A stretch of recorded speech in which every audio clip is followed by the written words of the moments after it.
অবিশ্বাস্য যেন লাগিলেও এয়াই সত্য ঈশ্বৰৰ প্ৰতি অগাধ আস্থা এটি নিষ্পাপ জীৱৰ ভক্তৰ সমানে সমানে কৰিছে পৰিক্ৰমা একেৰাহে 3 দিন ধৰি মন্দিৰ চৌহদত পৰিক্ৰমা এটা মেকুৰীৰ ঈশ্বৰৰ প্ৰতি আস্থা আমাৰ সকলোৰে থাকে এই আস্থা প্ৰকাশ কৰা কৌশল হ'ব পাৰে বিভিন্ন ধৰণৰ একাংশই মঠ মন্দিৰলৈ গৈ ঈশ্বৰৰ প্ৰতি নিজৰ আস্থা প্ৰকাশ কৰে আন একাংশই আকৌ দান বৰঙণিৰ জৰিয়তে উল্লেখযোগ্য যে হিন্দু মন্দিৰত পৰিক্ৰমা বা প্ৰদক্ষিণ কৰাটো আধ্যাত্মিক তাৎপৰ্যৰ অপৰিসীম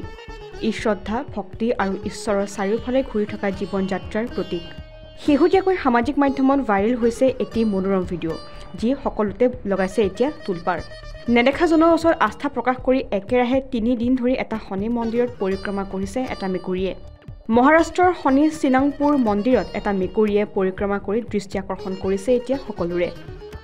মন্দিৰত উপস্থিত থকা একাংশ ভক্তপ্ৰাণ ৰাইজে উল্লেখ কৰে যে মেকুৰীটোৱে বিগত 3 দিন ধৰি উক্ত মূৰ্তিটোৰ ওচৰত পৰিক্ৰমা কৰি আছে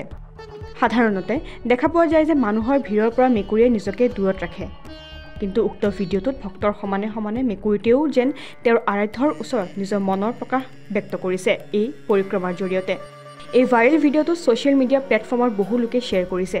অতি কম সময়ৰ ভিতৰতে সৰ্বত্ৰে ই চৰ্চাৰ বিষয় হৈ পৰিছে শিৰডিৰ পৰা প্ৰায় 65 কিলোমিটাৰ দূৰত্বত অৱস্থিত উক্ত মন্দিৰটো শনিগ্ৰহৰ সৈতে জড়িত দেৱতা শনিদেৱৰ নামত উৎসৰ্গা কৰা হৈছে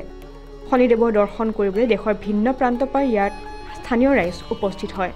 প্ৰায় 1500 বছৰ পুৰণি মন্দিৰটোত বহু মাহাত্ম্য আছে বুলি ইতিমধ্যে ভক্তসকলে উল্লেখ কৰে